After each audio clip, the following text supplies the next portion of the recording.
Hello there and welcome to the Arsenal versus Liverpool preview, a team that we are 43 points ahead of in the table. Now, that shouldn't surprise anybody. We do have a very, very big, vast point lead over pretty much everybody in the league. There's no pretty much about it. It's just how it is.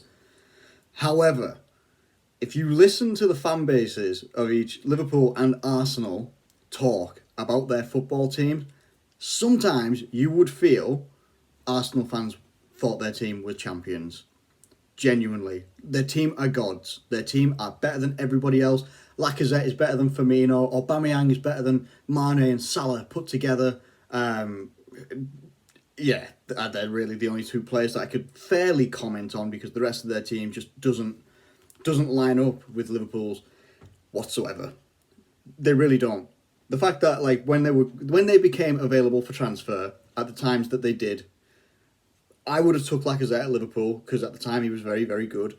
And Aubameyang, I'd have had him at Liverpool because our front line would have been absolutely frightening. I really would have. And that is just being totally honest. If I look at the rest of the team, Pepe is a talent that gets started every now and again, but not consistently. There's a lot of disjointment in their team. They like to see it to... under Arteta, they like to try and, reclaim possession, keep hold of that possession. What Arsenal are not doing enough of is doing enough with that possession. They had a good run of games where they hadn't lost. I think they kept a couple of clean sheets here and there as well. They came unstuck a little bit against Leicester. I felt that they actually got unfortunate, if I'm being fair. I actually felt they were unfortunate with the red card situation because Jamie Vardy had kicked Mustafi in the head. It was a fall and stuff like that, and it was one of those things. It could have been a red card on any other day. It could have been a red card, depending on what referee and what referees in the VAR room you get. You absolutely have no idea what decisions are going to happen.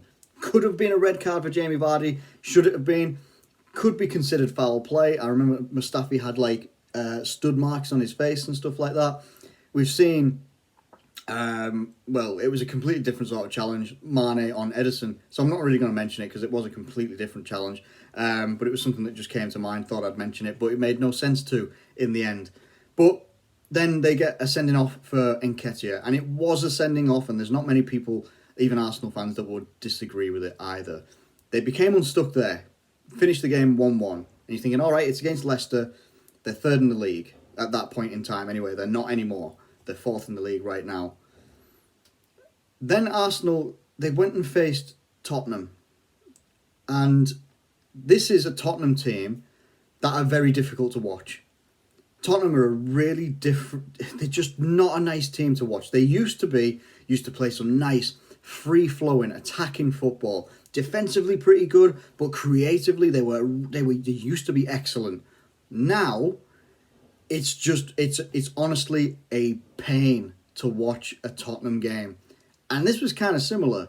It was just basically Mourinho going, you guys have all the possession and we'll do what we can with whatever we get. Whatever scraps you give us, we'll do what we can. And it turns out the scraps that Arsenal gave them were more than enough to go and win the game. And Arsenal had plenty of time, they had plenty of chances, they had plenty of possession, and they just didn't do enough with it. They didn't penetrate what has been a fragile Tottenham team. Probably one of the, I don't want to say one of the worst, but one of the poorest Tottenham's teams that I've seen in a long, long time.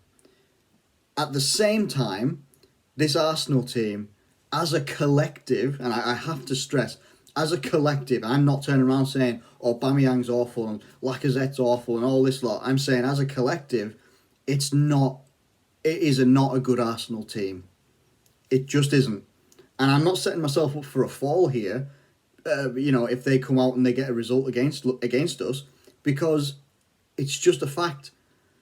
Arsenal can put the pressure on. They can put the pressure on within the first 10, 25 minutes, something like that. They can put the pressure on, get the balls into nice areas. And if they come out and they play with the right sort of lineup, and the lineup that I'm talking about would be something where you see like a Bukayo Saka, who's been absolutely immense and didn't start against Tottenham in the North London derby. He's been absolutely on fire, signed a new contract, tied him down for a long, long time as well, and he's been very, very good for them. Probably one of their best players in terms of attacking and also creatively as well. But they decided not to start him. Yes, they started Pepe, £72 million player. Hasn't really shown any of that sort of, paying back that £72 million this season, but it is his first season. He's scored some good goals. He has scored some good goals. I can't deny that. I'm never going to turn around and say he hasn't. But he hasn't done enough when you consider he's £72 million. Mane and Salah put together don't match his transfer salary. Yeah, I remember Liverpool were getting slagged off by rival fans and stuff like that for going for Sadio Mane from Southampton, for going for the flop in Salah, and yet they've spent a lot of money to get one player when we spent less to get two players who have won us the Champions League and won us the Premier League as well. I'm no expert in transfers or anything like that, but he clearly hasn't moulded into the team as well as they probably would have wanted. What other issues have Arsenal had this season? They've had 4 different managers, I think. So if we go through it, what was it? Unai Emery was one of the managers. Freddie Ljungberg as well. Arteta, 3 managers. 3 managers, I got that wrong. So they've had 3 managers this season so far already. That's difficult for any team to take. It really is. You've got 3 different managers, 3 different sets of ideals, 3 different ways of wanting to play football. That's difficult for any teams to adjust to. It honestly is. And that can be given as an excuse as to why they may have been as poor as they have been this season. But this type of season has been coming for Arsenal for a long time. They've been slowly declining. Were never really competitive greatly for a long, long time in the Champions League. They were just in it, top 4 trophy and all that sort of banter that people would have. But they were just in it because they were the constant. We always get top 4. No matter what we do this season, we can go up, we can go down, we can go anywhere we like. But we will get top 4. We will at least get 4th. That was it every single season. And when that stopped, that started to see the further decline in Arsenal pretty quickly as well. They've been competitive in the Europa League. They got to a semi-final in 1 year, got to a final, played against Chelsea, and Chelsea had already qualified for the Champions League at that point, and Arsenal hadn't, and they had it all to do, and they got beat 4-1. The mentality and the way that these players play together isn't what you would consider good enough if you were an Arsenal fan, and that is totally respectable. But when I said at the start of the video, if you look on social media, particularly after Arsenal win a game, if Arsenal win a game, whether it's 1-0, 2-0, or they've had a convincing win like they did 4-0 against bottom of the table Norwich, if you go and check Twitter and most Arsenal fans after a win, it's like they have won the treble of the Premier League, the FA Cup and the Champions League. It honestly is that sort of level of we are levels above every single player. We are levels above every single team. But you sat 9th. There's a reason that you're 9th as well. And you have to recognise that. Up until the Tottenham game, I remember seeing, I can't remember who it was, but I remember seeing someone saying, after we slap up Tottenham, we'll also slap up Liverpool as well. I'll be the first to admit it. Liverpool haven't been playing greatly recently, but it's been a while since Arsenal gave us a game. That's the truth. It's been a long time since Arsenal gave us a game.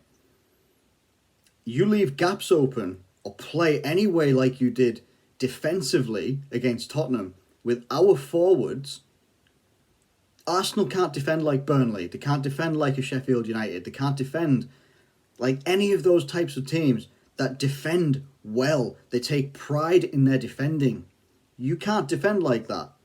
If you go in with Kolasinac, and you go in with David Luiz, and you go in with whoever else is next to them, you are not going to have a good game. It's just not going to happen. Most of them are too lightweight. David Luiz isn't a centre-back in my opinion. He's not a defender. Kolasinac, I don't know what he is. I always thought he was a forward when he played over in Germany. More of a forward player, almost like a wing-back or a full-on winger. That's what I thought he was. It just happened to be that he's a tank. came to Arsenal and he's been played as a defender. I don't know if that's all it is and he's had to learn how to defend. I don't know what it is. When I look at the Arsenal team, the only players that I look at as threats, Aubameyang, obviously, he's in the race for the Golden Boot for a reason. A team sat in 9th position has a player in the race for the Golden Boot. He does that for a reason, because he is very good normally in front of goal, and he plays out of position. He is a very good player. Bukayo Saka, young lad, he has no fear. He's a very talented young lad as well, knows how to use his talent. He will get better. He's someone that I would look at as a threat as well. Lacazette tends to play quite well against Liverpool if he plays. Pepe dribbled past Van Dijk. That's the one key stat for Pepe this season. He dribbled almost past Van Dijk and then fell over. But hey, I'm sure he's a threat. Ceballos in midfield for them as well, for threading balls through, picking a pass. If he's on his game, his ability to pick a pass is very, very good. And the way that we tend to play, obviously, we have the high line. And if you have Aubameyang getting ready to, make the runs in behind us, and Ceballos with the ability to put the balls in behind us as well, could cause us problems. Really could cause us problems. Now, Liverpool, I've spoke a lot about Arsenal. I didn't realise I had. But it needed to be said. Liverpool, on the other hand, we come off a draw against Burnley where we absolutely peppered that goal and just couldn't put it in the back of the net to get a second goal. We really, really couldn't. I expect the exact same sort of performance, but much more clinical. If we're going to be starting Salah in this game, I want to see more clinical finishing. Needs to be clinical. Had 4 chances against Burnley, had 2 on target, 2 off target. Needs to be much better. He's being called selfish a lot recently, but after a performance like that where you are not putting it in the back of the net, it is warranted to be called selfish in that regard as well. But that goes for the whole front three, and it also goes for the midfielders, anyone else that is playing behind them. If you're getting in front of goal, you have to test the goalkeeper, no matter what. Has to be testing the goalkeeper, because the more times you do it, the more chances, or the more likely it is that it will hit the back of the net. Now, front three for me, most likely will end up being Mane, Bobby Firmino and Salah. I don't know if I want to switch one of those out, and I've been saying for a while we could switch Firmino out. Last time we did it, we played Divock Origi, and it didn't necessarily work for us. Bobby Firmino had to come on and help change the game for us. I would like to see Minamino play in this game. I want to see the guy get some chances. I also want to see Harvey Elliott play some minutes at least. Some minutes at least. I'd love to see him play some games. Curtis Jones, for me, has done everything right to start this game, and I'd love to see him start as well, because he was one of the absolute biggest positives in the game against Burnley. He was fantastic. He was absolutely brilliant, very creative, got on the ball, and he looked like an experienced player. He played like he was an experienced player, and he's still very young as well. Trent Alexander-Arnold will probably come back in at right back. Andy Robertson most likely be at left back as well. That's absolutely fine. Maybe Nico Williams can come on a little bit later on. Or we could use Nico Williams as well, depending on either side, however you want to play it. I don't know. I don't think Klopp's willing to experiment a great deal. A lot of people were saying, why not try this time to push Trent into midfield and Nico Williams on the right-hand side? I don't think it's the time for that, and I don't think Klopp wants to try that. I don't think he wants to just do things because the fans think it would be a cool idea, if you know what I mean. And it would be a cool idea. Maybe we'll see it in a pre-season tour, or whatever happens with pre-season tours this year. I have absolutely no idea if they're even going to take place, to be honest. And then defensively, obviously, you've got Van Dijk, Gomez and Alisson. In terms of the other midfielders, I think one of them has to be Fabinho, to try and get hold of their other midfielders as well, and also to get the ball back and move it forward quickly. In terms of another midfielder, I'm torn between Naby Keita and Gini Wijnaldum. Naby Keita would have been a shoo-in for me if this was straight after the Aston Villa game. However, when he came on for Curtis Jones against Burnley, he was ballooning balls all over the place. Just making passes who are you passing to? Who are you seeing? Where are you seeing these people? I don't understand. You are a very good passer of the ball. Just just do what you normally do. Except he played these really frustrating balls, and they just didn't really go anywhere. Didn't really connect with anybody. I don't know. Gini Wijnaldum or Naby Keita, I can't choose. So I will choose. I'm going to go with Gini Wijnaldum for this one. I think it will be Gini Wijnaldum in for this game as well. If we pepper that goal anywhere near as much as we did against Burnley, and we had 9 shots on target that game as well. If we do that, Martinez has been very, very good in goal for Arsenal, but he can't do it all by himself. And if our players are going to be up for it a lot more in terms of being clinical, I think there's no way that Liverpool don't win this game. If we don't show up and we don't, cover ourselves well defensively or anything like that, we'll get taken apart by Aubameyang on his own. And that can happen. He can have these games where he just goes on a madness. Any of their players can do that as well. But if we defensively do well and we don't allow them the opportunities in behind us, we should be looking at a win here. And I'm going to go for a 2-0 Liverpool victory against Arsenal. But, hey, we don't know what can happen in these games. We've seen some surprises this weekend. This weekend alone. Jeez, Bournemouth versus Chelsea. What? What? I'm watching that game. I'm trying to go to bed because I'm up at 2 a.m. I'm trying to go to bed and I'm like, what is going on in this game? Dominic Solanke. What? And I'm well happy for the lad, obviously. Because why wouldn't you be? But there's been some crazy results, is what I'm saying. And the Premier League always likes to throw up some crazy results every now and again. I'm hoping this isn't one of those times. I really am hoping it's not one of these times. Please don't be one of these times. Let us put to bed Arsenal for the season if we can. Because if we beat Arsenal, they literally will have nothing to play for. They will not be able to get into Europa League places, I don't believe. Depending on what happens in the FA Cup, I think if the FA Cup still qualifies for Europa League, whatever happens there, then I think 7th place opens up. If we beat Arsenal, they will still be stuck on 50 points, only able to get 56 points. Now, when you've got Wolves that are already on 55 points, with 3 games left to play, they're going to pick up points. Arsenal will struggle. There's not going to be anything for them to play for.